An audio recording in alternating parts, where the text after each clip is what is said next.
O capacitor como amortecedor é uma realidade hoje em todos os circuitos eletrônicos, principalmente os digitais. Se você quer aumentar o conhecimento da função do capacitor como amortecedor, continue assistindo esse vídeo comigo. Roda a vinheta.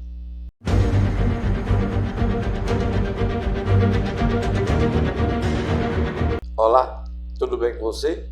Eu sou o professor Valdenilton e na aula de hoje nós vamos estudar o capacitor como amortecedor. De várias funções que esse componente desempenha no circuito eletrônico, essa é, sem sombra de dúvidas, uma das mais fundamentais, porque vai evitar que o circuito ao qual ele está fazendo esse amortecimento sofra com a variação das oscilações produzidas pela fonte de alimentação. Para você entender um pouquinho mais sobre o comportamento do capacitor e como ele realiza esta função, eu vou desenhar aqui na lousa um pequeno circuito para que você acompanhe a análise de circuito comigo e consiga entender de uma forma mais profunda. Portanto, segue assistindo esse vídeo que agora eu vou desenhar um circuito.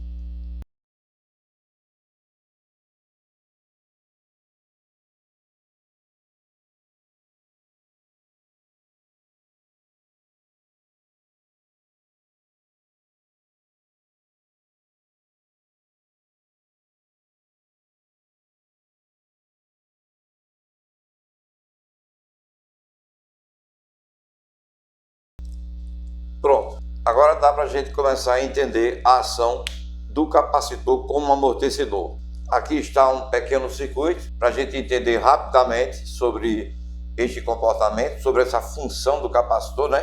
Já que o capacitor desenvolve várias funções, como você aprendeu no módulo 4 do curso de Eletrônica Básica 1, quando você estudou capacitor, o capacitor desenvolve várias funções, né? Só aqui nós temos ele desenvolvendo pelo menos duas, que nós vamos passar por elas na análise desse circuito. Deixa eu apresentar o circuito para você. O que temos aqui? Um transformador de entrada de rede, então bobina primária conectada à entrada de 220 volts e a bobina secundária é quem vai alimentar esse circuito. Então, pela relação de espiras, o que é que eu tenho aqui? Eu tenho uma entrada de 220 para uma saída de 24 volts AC. Portanto, aqui no secundário desse transformador, eu tenho disponível 24 volts AC. Muito bem. Para poder retificar essa tensão, eu tenho D1. Então, D1 retifica, C1 filtra.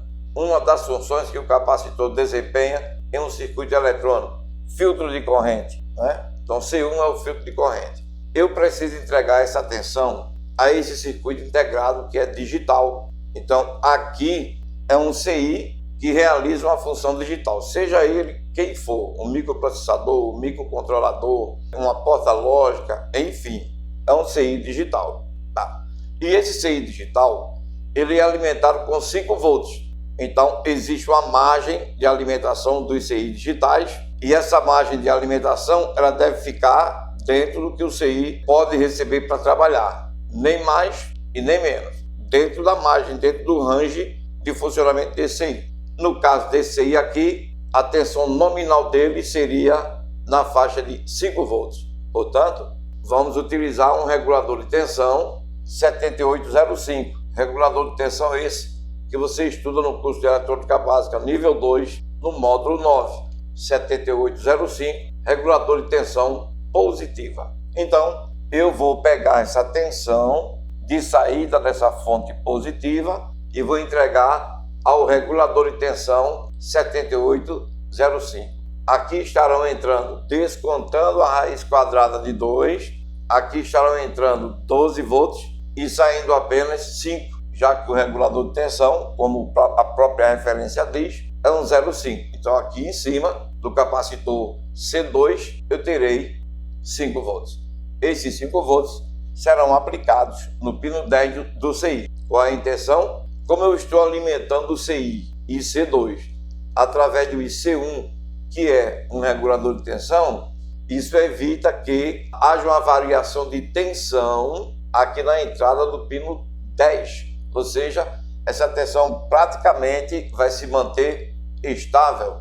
Então eu tenho aqui 220 volts de entrada para poder na saída, para alimentar esse circuito integrado, eu tenho apenas 5. Então isso vai ser feito como? Através da indução. Então vamos lá. Vamos iniciar a análise de circuito. Fique atento, fique atenta, que é para poder entender a função do capacitor C2 e a função do capacitor C3. Imaginemos o seguinte, eu vou colocar uma chave aqui, um interruptor, para poder iniciar o funcionamento do circuito. Então, neste caso,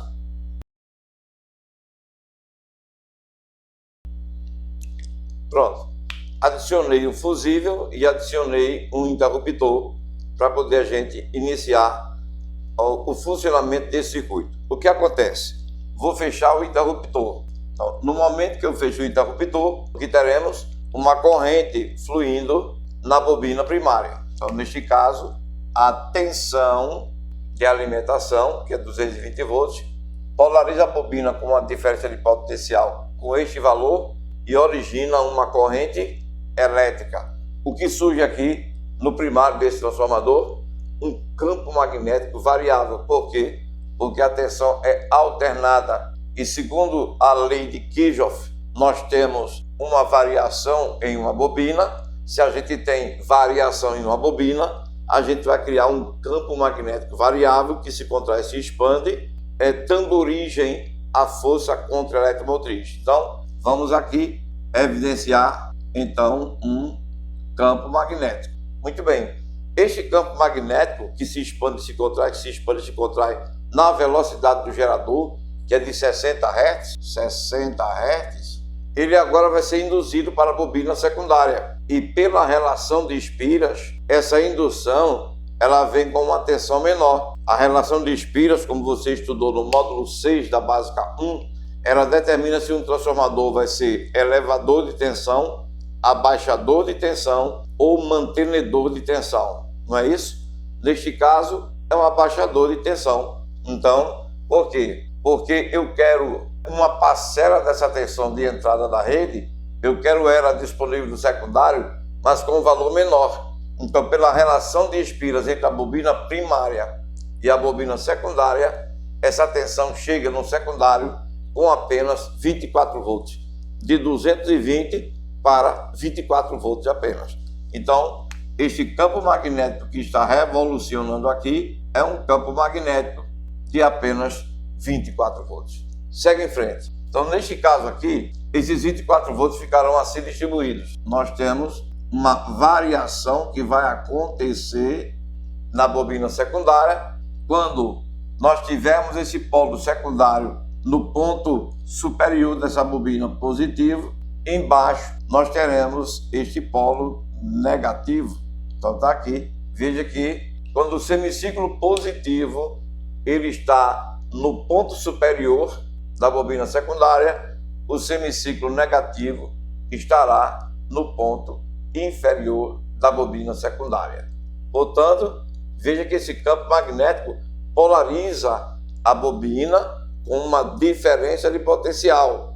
Essa diferença de potencial agora ela será aplicada no circuito retificador. Então vamos analisar agora, com esta polarização que a bobina está neste momento, o funcionamento do diodo D1 para poder carregar o capacitor de filtro C1. E para melhorar esse entendimento, eu vou gerar um gráfico de funcionamento do diodo D1 ao carregar o capacitor C1. Perceba que eu estou dizendo que o diodo D1 ele vai conduzir pela primeira vez. Então o capacitor C1 está vazio. Concorda comigo? Então vamos ver exatamente o momento em que o diodo conduz e o capacitor C1 entra no processo de carregamento. Vamos lá. Então para isso eu vou originar um gráfico aqui.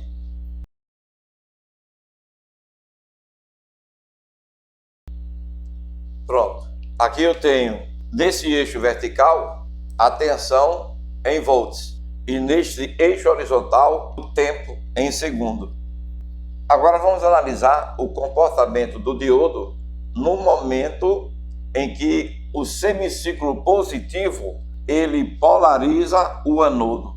Você aprendeu lá na básica 2, módulo 8, quando estudou diodo, que o diodo ele conduz quando o anodo é mais positivo do que o cátodo ou quando o cátodo está mais negativo do que o anodo.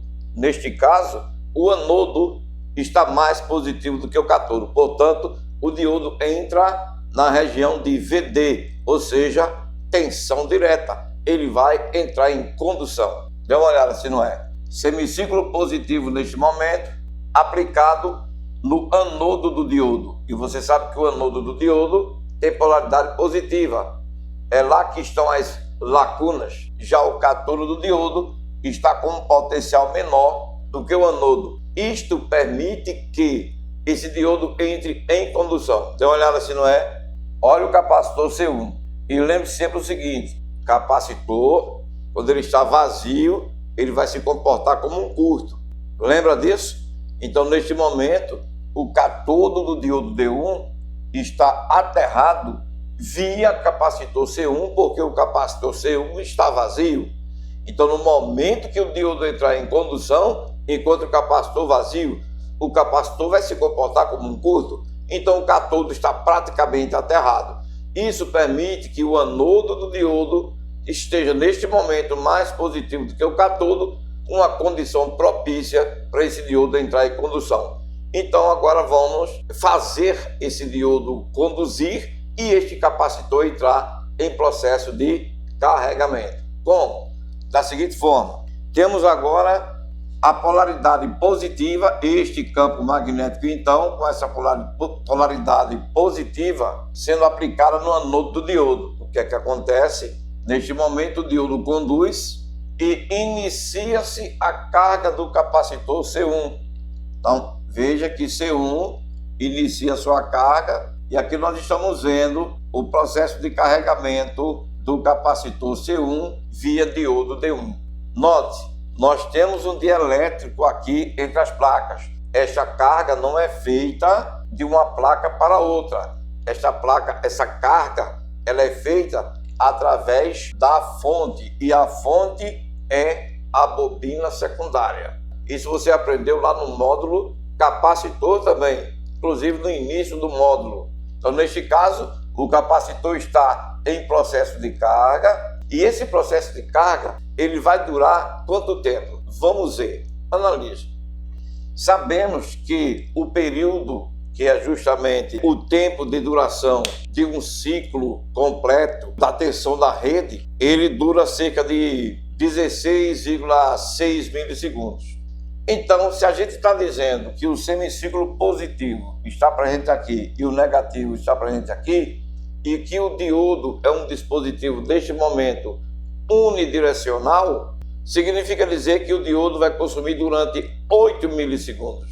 Então, vamos fazer isso aqui, observando o gráfico. Analise. O diodo está em processo de carga. O semiciclo positivo está se carregando. Então, eu vou representar aqui. Vamos para o gráfico, para a gente entender de uma forma mais profunda. O semiciclo positivo está crescendo, subindo o seu valor, até atingir a tensão máxima, a sua amplitude. Daí em diante, o semiciclo positivo começa a decrescer até chegar novamente no eixo zero. Agora, a gente sabe que o comportamento do semiciclo positivo é esse, né? Sair do zero e atingir o pico máximo da tensão disponível na parte superior dessa bobina secundária. Então, agora vamos acompanhar esse pico sendo armazenado dentro do capacitor. Preste atenção. Como é a primeira vez que o diodo está conduzindo e o capacitor está vazio, o diodo vai conduzir praticamente todo este tempo até atingir o pico máximo, ou seja, a sua amplitude. Veja se não é. Olha, o capacitor está vazio. Então, o diodo vai conduzir acompanhando o semiciclo positivo. Veja, olha o diodo conduzindo, né? O semiciclo está crescendo e o diodo está conduzindo, carregando o capacitor. O semiciclo crescendo, o diodo conduzindo, carregando o capacitor. O semiciclo crescendo, diodo conduzindo, semiciclo crescendo. Tá vendo? À medida que o semiciclo cresce, o diodo continua conduzindo. Veja que, em relação ao tempo, o diodo está conduzindo. Tá percebendo isso? E vamos continuar com a carga do capacitor e o diodo conduzindo com a carga do capacitor e o diodo conduzindo com a carga do capacitor e o diodo conduzindo. Agora perceba o que acontece. O semiciclo positivo atinge o seu pico máximo. O que é que acontece neste momento no diodo? A tensão do cátodo fica igual à tensão de anodo. Não é verdade? Veja. Quantos volts o semiciclo positivo tem? 12. Então, quando ele atingir 12 volts no anodo e o capacitor também atingir 12 volts, perceba que eu vou ter no anodo tanto 12 volts como também no cátodo. Então, se eu tenho duas tensões iguais em um componente, seja ele qual for, um componente, um dispositivo, enfim, seja qual for, se eu tenho duas tensões iguais, uma na entrada e outra na saída, qual é a queda de tensão em cima desse dispositivo? Zero, não é verdade? Então, neste momento, o diodo corta. Por quê? Porque os seus potenciais são iguais. Não existe mais diferença de potencial no diodo. A tensão de cátodo ficou equivalente à tensão de anodo. O diodo agora desliga e funciona neste momento como uma chave aberta. Concorda comigo? Tá. Então, capacitor atingiu sua carga. Perceba, o diodo entrou no estado de corte. O que é que vai acontecer? O circuito integrado 7805, ele vai começar a consumir a tensão que está armazenada no capacitor. Por quê? Porque o diodo acabou de entrar em corte. Com o corte do diodo, o capacitor C1 vai iniciar a sua descarga em cima do 7805. Então perceba, eu vou interromper aqui somente para poder você ficar ciente que o diodo entrou em corte. As tensões ficaram equivalentes entre anodo e cátodo e esse diodo desliga. Neste momento, com o diodo fora do circuito, o capacitor entra no circuito descarregando-se através do 7805. Vamos observar isso? Então, o capacitor começa a se descarregar do pino 1 para o pino 2. Descarregar com o quê? Com a tensão que ele tinha se carregado. Então, essa tensão de descarga do capacitor, que está em paralelo com o 7805, é quem vai suprir a alimentação desse circuito integrado. Então, nesse momento, este circuito integrado entra em funcionamento através da energia elétrica que estava acumulada nos terminais desse capacitor. Entendeu agora? Pronto. Então, neste caso, o 7805, com seus circuitos internos energizados, ele entra em operação, recebendo essa tensão no pino 1 na entrada e disponibilizando ela no pino 3 na saída. A diferença é que a tensão que este CI recebeu na entrada é de 12 volts, que era a tensão que estava acumulada dentro do capacitor. E a tensão que ele disponibiliza na saída é uma tensão de apenas 5 volts. Por quê? Como o capacitor energizou seus circuitos e seus circuitos entraram em funcionamento, diminuíram essa tensão, estabilizaram essa tensão e disponibilizaram essa tensão na saída pino 5. Vamos voltar para o diodo? Bora. Enquanto o capacitor está se descarregando, esse diodo está no corte. Por quê? Quando o capacitor atingiu os 12 volts do cátodo, ele entrou no corte. Ele entrando no corte, veja que o semiciclo positivo decresceu até o eixo zero, com esse diodo estando no processo de corte. E quando esse semiciclo positivo chegou a zero, iniciou-se o semiciclo negativo, ou seja, houve uma inversão de polaridade da bobina, que é o que a gente vai fazer agora. Este ponto era positivo e este era negativo. Bom, depois que o semiciclo positivo ele cumpriu com o seu ciclo de 4 milissegundos, que é a duração do semiciclo positivo, entra em cena o semiciclo negativo nesse ponto superior da bobina e o semiciclo positivo neste ponto inferior da bobina. O que temos agora? O diodo permanecendo no corte. Ele já tinha cortado aqui, ó, quando a tensão atingiu o pico. Agora ele vai permanecer no corte durante toda a vigência do semiciclo negativo. Concorda comigo? Então analise que todo esse tempo aqui, tempo esse que equivale aos outros 8 milissegundos, o diodo D1 também permanecerá no corte. Veja, então o diodo D1 desligou aqui, nesse pico de tensão, passou esse restante aqui do semiciclo positivo decrescendo desligado, e no semiciclo negativo o diodo continua desligado, porque agora está sendo aplicado em seu anodo uma polaridade negativa, e como o anodo dele é positivo, esse diodo permanece no corte. Quando é que o diodo volta a conduzir novamente? Quando o semiciclo positivo começar a subir. Preste atenção agora, antes da gente começar a subir com um novo semiciclo positivo. Dê uma olhada. Esse capacitor, a gente está comentando que ele está se descarregando através do 7805, não é isso? O que significa dizer que quando o semiciclo, o próximo semiciclo positivo começar a crescer, ele vai encontrar esse capacitor no processo de descarga com uma tensão menor. Então, vamos ver isso através do gráfico? Bora! A tensão do semiciclo positivo começa a subir, subir, subir, subir, até essa tensão atingir o pico novamente. Tá vendo aqui, ó? Atingir novamente o seu pico de tensão, que é quando ela começa a decrescer novamente até chegar no eixo zero. Agora, vamos dar uma olhada neste comportamento de um pico para o outro. Analise. É sabido que neste intervalo de tempo aqui que nós temos, o diodo está desligado. Portanto, nós temos o capacitor se descarregando. Analise.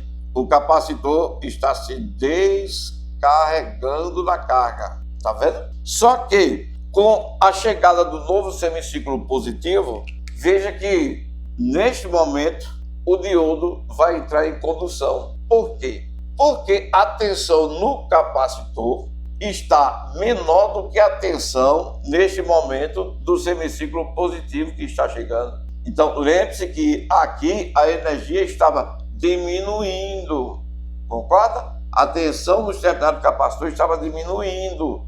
Significa dizer que com a chegada do semiciclo positivo, quando essa tensão aqui do semiciclo positivo atingiu uma tensão maior do que a tensão que nesse momento está no capacitor, o diodo conduz novamente. Concorda comigo? Veja, essa tensão vai encontrar o diodo no anodo, porque ela está subindo no anodo novamente, ela vai encontrar o anodo do diodo com um potencial maior do que o que existe no capacitor de filtro. Por quê? Porque ele estava em pleno processo de descarga. E aí o que é que acontece? O diodo conduz e recarrega o capacitor de filtro novamente. Então analise. Neste momento o capacitor ele atinge o seu nível de tensão máxima de novo e acontece a mesma coisa agora. Quando ele atinge o nível de tensão máxima, a tensão em cima do capacitor, no catodo, vai ficar igual à tensão do seu anodo. O que é que vai acontecer com o diodo novamente? Ele desliga. Então, o que é que eu quero chamar a sua atenção?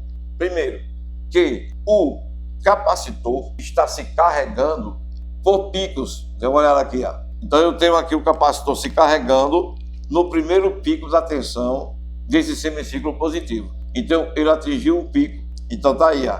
Atingiu o pico. Quando o diodo, ele conduz o máximo do semiciclo positivo, o capacitor se carrega com esse pico de tensão. Então, perceba que o diodo desliga e vai passar todo esse tempo aqui, ó, desligado, desligado, desligado. E agora, perceba, enquanto essa tensão aqui, ela não atingir no anodo, não atingir um valor maior do que a tensão que existe nos terminais do capacitor, o diodo não conduz. Então, quando essa tensão atinge um nível maior, veja que o diodo conduz, novamente carrega o capacitor com um pico de tensão. Dê uma olhada. Olha. Então, note, o capacitor está sendo carregado com pico de tensão. Com pico de tensão. Então, segue, porque no próximo instante, o que é que vai acontecer? Novamente um semiciclo negativo, o diodo vai ficar o tempo todinho no corte. E novamente um semiciclo positivo, aonde o diodo conduz e se carrega novamente com um pico de tensão, ou seja, conduz novamente com um pico de tensão e carrega o capacitor com este pico de tensão. Então eu vou colocar aqui somente o decrescimento da tensão no capacitor, para poder a gente seguir para o capacitor amortecedor. Então aqui está o capacitor se descarregando novamente, alimentando o 7805, esperando que o diodo conduza de novo e recarregue este capacitor. Eu agora vou apagar essas movimentações e deixar apenas os picos de tensão de condução do diodo D1 carregando o capacitor C1, para que você entenda agora a função do C2 e do C3 como amortecedor. Então, vai ficar assim.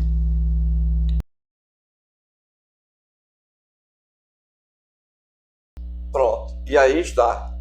Entendeu agora? Olha o novo gráfico. Deixa eu colocar aqui, preencher aqui para ficar melhor. Pronto. Imagina agora que o trabalho do diodo daqui para frente será conduzir através de picos de tensão, tá aqui, ó, conduzir através de picos de tensão e carregar o capacitor através de picos. Tá. Isso ocasiona o quê? Esta variação na tensão.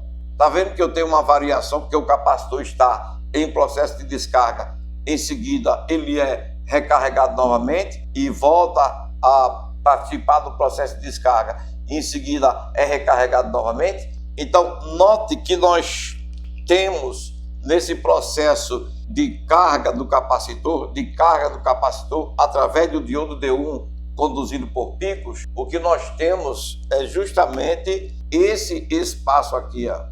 Esse espaço aí é chamado de ripple, tá vendo? E é justamente esse ripple que os circuitos integrados digitais, tanto os microprocessados como os circuitos de controle, eles sofrem com esta variação, com este ripple. Então existem várias formas que os fabricantes utilizam para diminuir esta variação. Por exemplo, ao invés de usar uma fonte de meia onda, utiliza uma fonte de onda completa, como você aprendeu lá no módulo diodo, né? Ou então aumenta a frequência de chaveamento da fonte, né? Para a fonte de meia onda, como é esta daqui, a frequência de chaveamento é no mínimo 60.000 Hz e não uma fonte de 60 Hz. Ou então, com uma tecnologia mais avançada, como é a do corretor do fator de potência, né? Colocando um circuito PFC entre o diodo retificador e o capacitor de filtro para poder eliminar praticamente esta ondulação, certo? Então, vamos trabalhar neste momento com este conceito para que você entenda os capacitores como amortecedores, independente de que fonte eles estejam, se é numa fonte de baixa frequência, se é numa fonte de alta frequência, independente, existirão ainda assim os capacitores amortecedores, tá? Então veja só, esta ondulação aqui, ela vai ser transferida para um circuito integrado digital. Então, dependendo da função que esse circuito integrado funciona, esta oscilação não é benéfica, entendeu?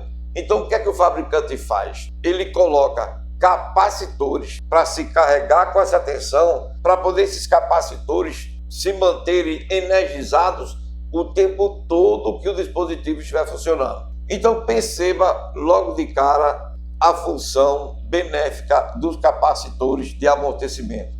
A primeira vai ser eliminar a corrente de pico. Veja, eu vou dizer que esse capacitor C2 para esse circuito que nós estamos vendo, é um capacitor de 1000 microfarad. Então, este C2 é um capacitor de 1000 microfarad. Tá vendo? E o capacitor C3 é um capacitor de 0,1 microfarad ou 100 nanofarad, como queira, né? 0,1 microfarad. Então tá aí. Veja que a diferença em valor de microfarad de um para o outro é grande. Por quê? Vamos lá. Quando o diodo corta, vamos falar pela primeira vez, quando o diodo carregou o capacitor, que este atingiu a tensão de 12 volts e o diodo se desliga, quando o capacitor agora energiza o 7805, o 7805 entra em funcionamento e neste momento uma tensão sai pelo pino 3. Analise. Só que essa tensão, ela sai junto com uma corrente, é uma corrente que a gente vai chamar de corrente de pico. E como aqui na frente tem um circuito integrado, sensível, essa tensão que pode vir com um valor, inclusive, um pouco elevado e com a corrente de pico maior, ela vai sim entrar no pino 10 e pode prejudicar esse circuito integrado IC2. Então perceba que o capacitor de amortecimento, a primeira coisa que ele vai fazer é justamente essa. Quando esse capacitor entrar em processo de descarga, que esse CI entrar em funcionamento, que disponibilizar na saída a tensão de 5 volts, veja, C2 está vazio. E C2 é um capacitor de grande capacidade. C2 é um amortecedor. Tá vendo? Qual é a ideia aqui? Evitar que essa tensão de saída do pino 3 ela atinja imediatamente o pino 10 do CI digital. Com isso, livra o pino 10 de uma tensão de pico ou de uma corrente de pico. Concorda comigo? Então, veja que a função de C2 inicialmente, vai ser exatamente essa. Evitar que a tensão de pico da saída do pino 3 do regulador de tensão, que neste momento ainda não tinha ido alimentar alguém para poder essa tensão se manter estável, ela, ao invés de alimentar o pino 10 do CI, ela primeiramente vai carregar o capacitor C2. Por quê? Porque ele está vazio. Capacitor vazio se comporta como o quê? Como um curto, né? Então a corrente vai fluir primeiramente pelo capacitor C2. Eu vou fazer esse percurso, o de carga do capacitor C2, livrando o pino 10 desse CI digital de uma corrente de pico. Você sabe muito bem que se o capacitor vazio se comporta como um curto, significa dizer que essa corrente inicial, que deveria fluir do pino 3 para o pino 10, para o pino 9 desse circuito integrado, não vai acontecer. Vai acontecer pelo capacitor. Então, veja que a tendência da tensão que sai pelo pino 3 é iniciar a carga do capacitor C2. Como o capacitor C2 está em paralelo com o regulador 7805, então perceba que ele será a carga inicial desse CI e não o IC2. Neste momento, se a gente diz que ele está se comportando como um curto, a corrente nele é alta e a tensão é baixa, significa dizer que, veja, o pino 10 nem vai receber a corrente de pico e muito menos a tensão de pico, porque neste momento o capacitor está com a tensão baixa. Está vendo? Essa é a primeira função do capacitor amortecedor, desse que tem a capacitância maior. Está vendo? O capacitor que tem a capacitância maior tem a função de amortecer a corrente inicial, livrando o dispositivo, o digital, de receber essa corrente de pico e, claro, também, consequentemente, uma tensão de pico. Ok, voltando ao raciocínio. Só que o que é que vai acontecer? Esse capacitor vai se carregar, não é? Ou seja, ele vai se carregar com quanto? Com a tensão de 5. Quando esse capacitor atingir 5 volts, perceba que agora ele também estando em paralelo com o circuito integrado, essa tensão de 5 volts, ela vai ficar disponível para esse IC2 consumi-la. Analise agora. O que C2 fez no início? Limitou a corrente de pico. Ele funcionou como um amortecedor, evitando que a corrente inicial atingisse o pino 10. E agora, depois que ele se carrega, o que é que vai acontecer? Ele vai evitar que com o consumo desse circuito integrado aconteça aqui oscilações na saída da tensão de 5, como acontece aqui na entrada do pino 1. Concorda comigo? Note, vamos tirar o capacitor C2 do circuito nesse momento. Se a gente tira C2 e a gente coloca esse IC2 para funcionar, você sabe muito bem que toda vez que uma carga está em funcionamento, a tendência dela ao consumir corrente é baixar a tensão. E quando essa corrente de consumo diminuir, a tensão se elevar. Portanto, no pino 10, sem a presença do capacitor C2, eu teria uma corrente, ou uma tensão, no caso, que ficaria assim, oscilando para cima e para baixo. E isto, para a maioria dos circuitos integrados digitais, é um desastre. O que é que acontece? É colocado o capacitor C2 justamente para isso. Veja que C2, no início, serviu como amortecedor de corrente, não foi? Livrando o pino 10 de uma corrente de pico e de uma tensão de pico. Só que depois que ele se carrega, ele vai auxiliar no trabalho do circuito integrado, minimizando que haja uma variação de tensão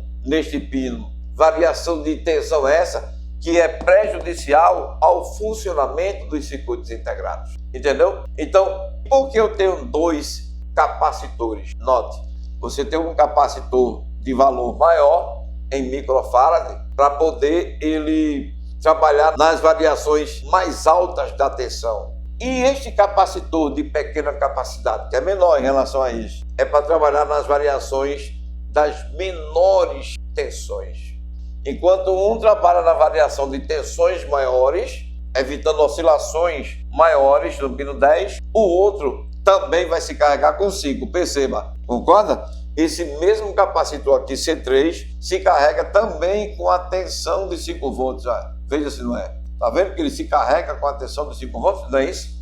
Então, ambos os capacitores estão carregados com a tensão de 5. Por quê? Porque se a variação aqui de tensão do pino 3 acontecer de uma forma mais brusca, o capacitor de C2 já está carregado e minimiza. Mas e se essa tensão aqui ela variar em valores pequenos? C2 não conseguiria evitar essa variação, mas C3, que é um capacitor de pequena capacidade, ele consegue identificar essa pequena variação e compensa, já que ele está carregado, entendeu? Ou seja, a tendência aqui é como esses dois capacitores estão carregados, eles consigam minimizar e muito as variações de tensão que vão acontecer aqui no pino 10, por função de consumo das cargas e por outros fatores também, não só pelo consumo da carga, mas nós temos outros fatores envolvidos. Mas o mais principal, o primordial, é justamente o consumo mesmo, onde há uma elevação de corrente de acordo com o consumo do dispositivo, entendeu? Então, aqui está o capacitor como amortecedor,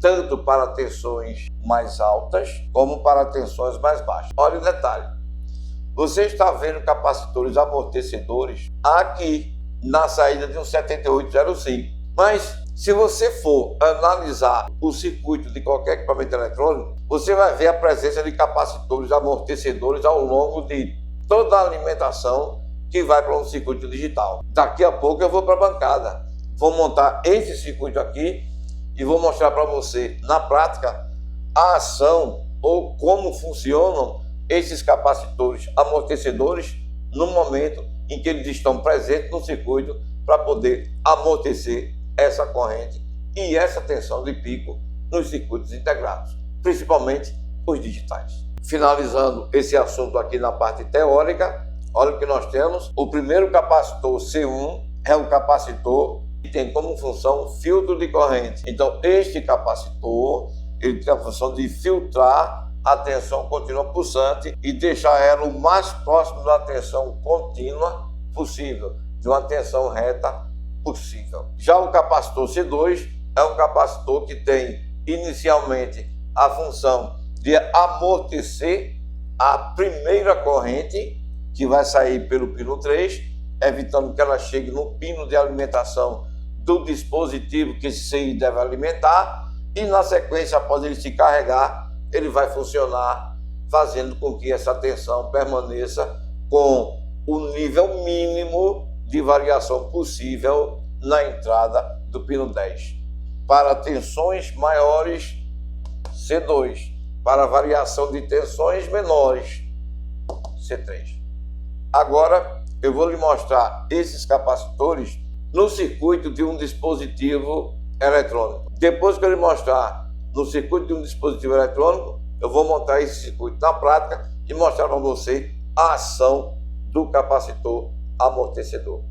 Podemos ver aqui na tela do PC o plano de alimentação de uma CPU de um notebook. Então, neste caso, o que nós temos?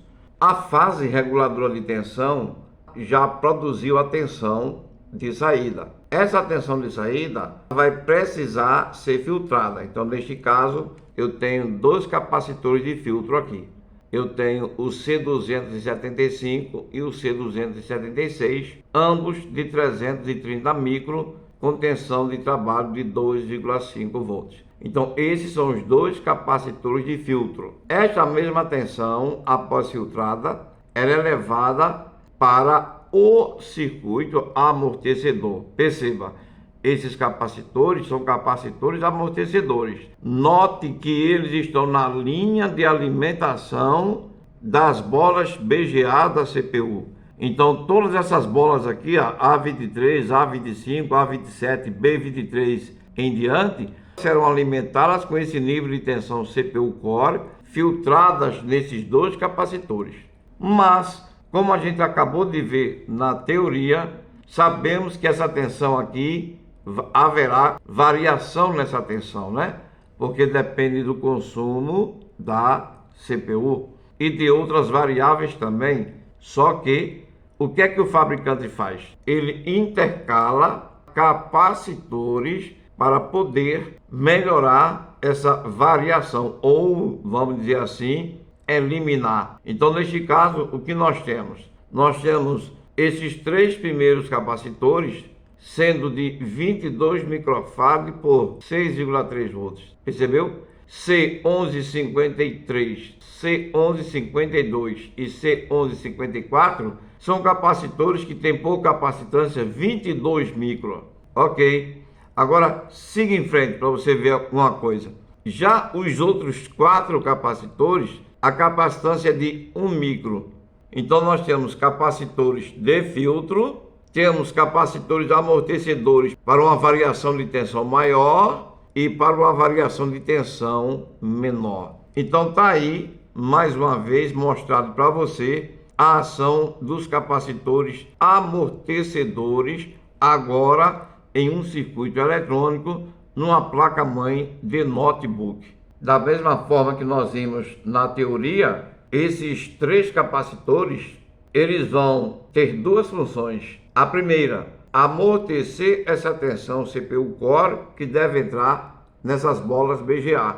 Como eles estão vazios e são de capacitância alta, perceba que eles vão fazer o primeiro amortecimento na corrente desta tensão, evitando que a CPU receba os picos de corrente. Esses aqui, eles também servirão, além de perceber pequenas variações de tensão para poder estabilizá-las ou mantê-las invariáveis, eles também terão a função de desviar para a massa, já que isto aqui é o ponto terra, né? Os capacitores são ligados do ponto mais B, que é a alimentação, para o ponto terra. Eles também terão função de eliminar possíveis interferências harmônicas que venham juntas com a tensão de alimentação. Portanto, esses capacitores, que são amortecedores, eles têm, além da função amortecedores, os menores eliminar interferências